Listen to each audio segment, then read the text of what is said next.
নমস্কার বন্ধুরা, আমার পাঁচফোড়ন চ্যানেলে আপনাদের সবাইকে স্বাগত।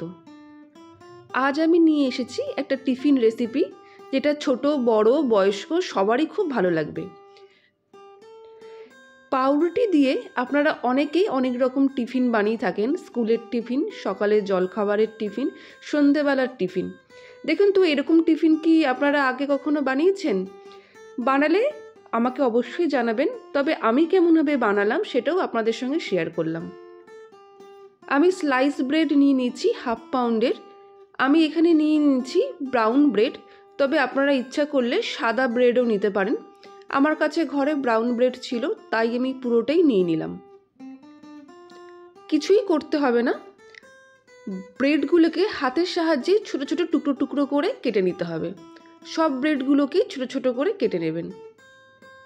আমি এই ব্রেড দিয়ে টিফিনটা আমার মেয়ের স্কুলে প্রায়শই দিই, ও তো খুব পছন্দ করে। আপনারাও কিন্তু বাড়িতে এরকমভাবে বানিয়ে দেখবেন, খেতে কিন্তু মন্দ হয় না। এটা খুবই মুখরোচক এবং সুস্বাদু একটা টিফিন রেসিপি।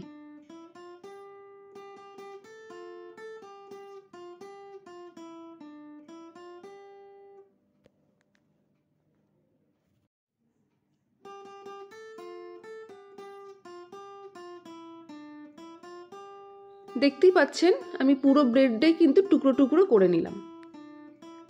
এবার নিয়ে নিয়েছি আমি 2টো মিডিয়াম সাইজের পেঁয়াজ আর 3-4টে কাঁচা লঙ্কা। কাঁচা লঙ্কাটা সম্পূর্ণ আপনাদের উপর ডিপেন্ড করছে।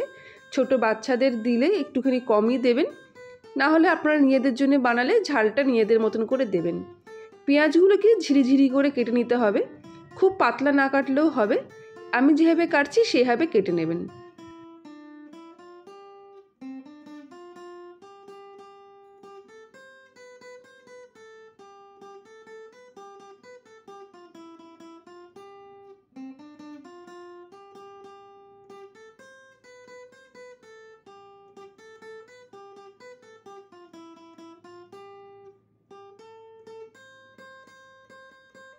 পেঁয়াজ কাটা হয়ে গেলে লঙ্কাগুলোকেও একটু কুচি কুচি করে নেবেন।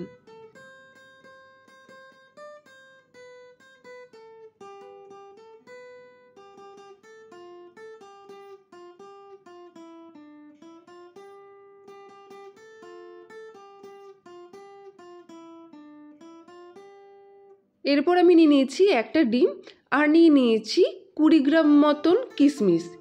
কিশমিশটা কিন্তু পুরোপুরি অপশনাল, কিন্তু কিশমিশটা দিলে বাচ্চারা খেতে পছন্দ করবে, তাই আমি কিশমিশটা দিই। অন্যদিকে আমি কড়াই বসিয়ে দিয়েছিলাম, কড়াইতে আমি দিয়ে দিয়েছি 2 টেবিল স্পুন মতন রিফাইন্ড অয়েল।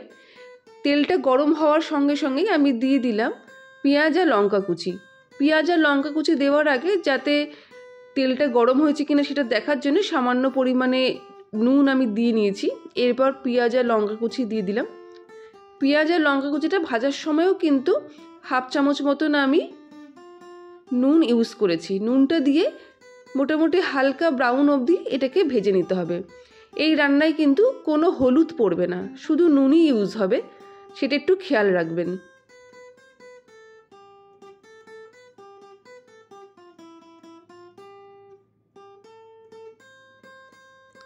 পেঁয়াজগুলোকে হালকা ব্রাউন অবধি ভাজতে হবে।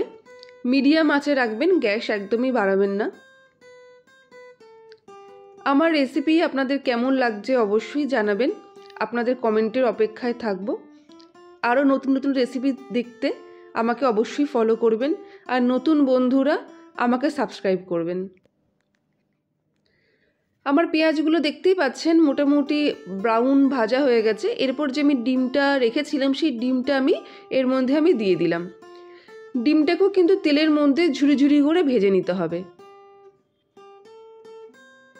একদম লাল করে ভাজার দরকার নেই, নর্মাল যে ঝুরি ঝুরি করে ভাজা হয় তেমন ভাজলেই চলবে।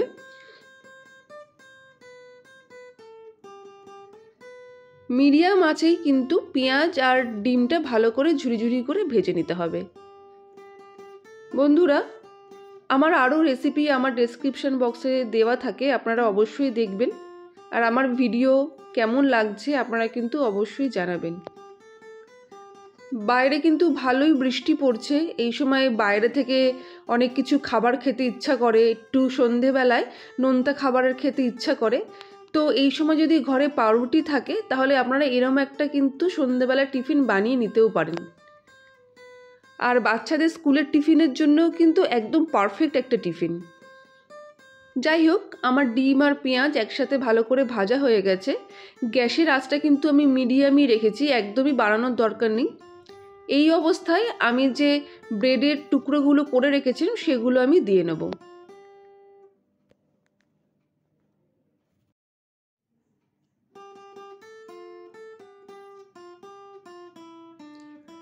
ব্রেডের টুকরোগুলো দিয়ে ভালো করে কিন্তু আমাকে নাড়তে হবে, যাতে পেঁয়াজ ডিম সব কিছু এই ব্রেডের মধ্যে ভালো করে মিশে যায়। আমাকে কিন্তু ভালো করে এটা নেড়ে নিতে হবে। এরপর আপনারা অবশ্যই ভাবছেন এরমভাবে ভাজলে তো ব্রেডগুলো কীরকম তাকিয়ে তাকিয়ে আছে, মোটেও খেতে ভালো লাগবে না। তাই ব্রেডগুলোকে মজানোর জন্যে আমার কাছে রয়েছে আরেকটি উপায়। আপনারা পুরো ভিডিওটা দেখুন, তাহলে খুব ভালো করে বুঝতে পারবেন যে আমি কেমনভাবে এই রেসিপিটি করছি।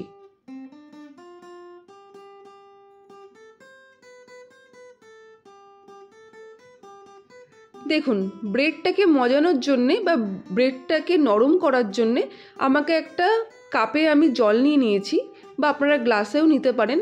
এইভাবে হাতের পাতার মধ্যে জল নিয়ে সামান্য পরিমাণে ছিটা ছিটা দিয়ে আমাকে কিন্তু ব্রেডটা ভালো করে নাড়াতে হবে।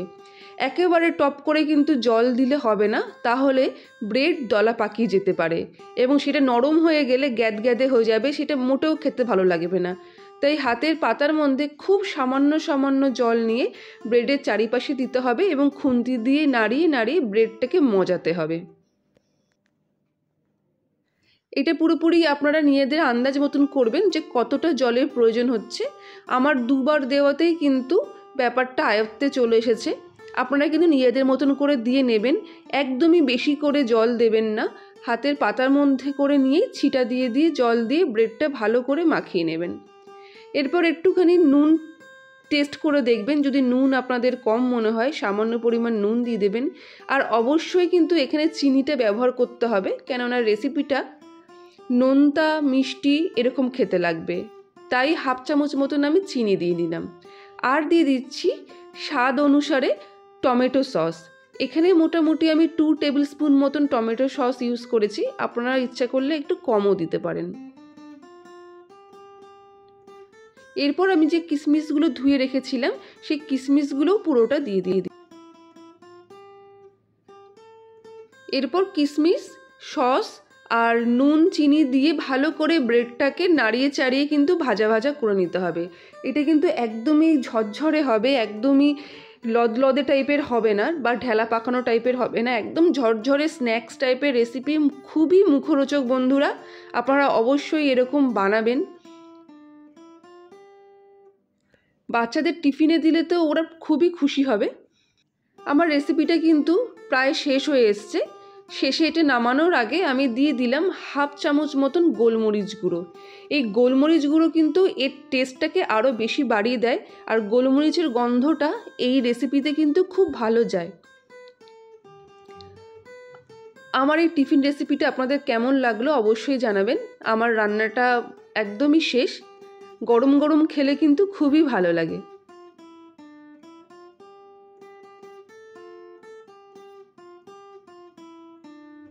আমার ভিডিওটি দেখার জন্য আপনাদের অনেক অনেক ধন্যবাদ।